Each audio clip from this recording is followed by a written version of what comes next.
मुठ्ठल जोशी.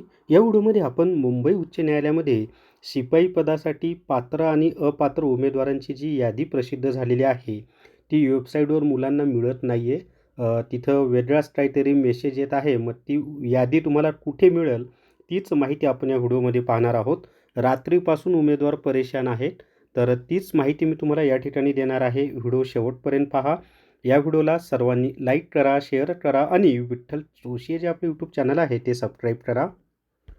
जर तुम्हाला हायकोर्ट पिऊन टेस्ट सिरीज घ्यायची असेल तर प्ले स्टोअरवरून विठ्ठल जोशी ॲप डाउनलोड करा आणि हायकोर्ट पिऊन टेस्ट सिरीज विकत घ्या.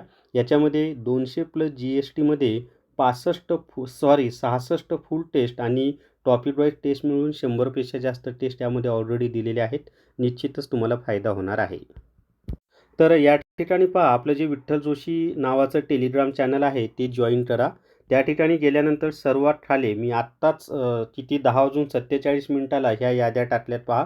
कारण वेबसाईटवर मी रात्रीपासून ट्राय करत होतो, पण तिथं नॉट फाउंड म्हणून मेसेज येत होता. परंतु आत्ता थोड्या वेळापूर्वी ह्या याद्या बॉम्बे हायकोर्टची जी वेबसाईट आहे त्याच्यावर त्यांनी अपलोड केल्या आणि मी ती डाउनलोड करून लगेच आपल्या विठ्ठल जोशी टेलिग्राम चॅनलवर दिलेली आहे. तर इथं पहा, बॉम्बे हायकोर्ट शिपाई पात्र उमेदवारांची यादी जी 2,14,000 काहीतरी आहेत आणि बॉम्बे हायकोर्ट शिपाई पदासाठी अपात्र उमेदवारांची यादी.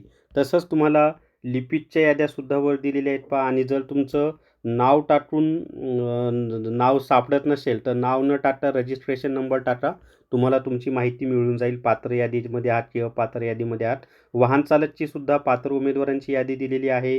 बॉम्बे हायकोर्ट क्लर्क अपात्र उमेदवारांची यादी, त्याच्यानंतर बॉम्बे हायकोर्ट क्लर्क पात्र उमेदवारांची यादी. तर अशा पद्धतीनं लिपिक शिपाईच्या पात्र आणि अपात्र उमेदवारांची याद्या दिल्यात. वाहन चालकांची पात्र उमेदवारांची यादी दिलेली आहे. ते कसं शोधायचं तेही सांगितलेलं आहे. तर टेलिग्राम चॅनल जॉईन करा, इथं अपडेट पण येत असतात नवीन नवीन. तर हीच माहिती मला तुम्हाला द्यायची होती की वेबसाईटवर प्रॉब्लेम येत होता म्हणून तिथून डाउनलोड होत नव्हता आणि विद्यार्थी परेशान होते. पण आत्ता थोड्या वेळापूर्वी ते सुरळीत झाले. तर मी डाउनलोड करून आपल्या विठ्ठल जोशी टेलिग्राम चॅनलवर त्या याद्या प्रसिद्ध केलेल्या आहेत. तर या व्हिडिओमध्ये एवढीच माहिती. या व्हिडिओला सर्वांनी लाईक करा, शेअर करा आणि विठ्ठल जोशी जे आपले यूट्यूब चॅनल आहे ते सबस्क्राईब करा. Thank you very much.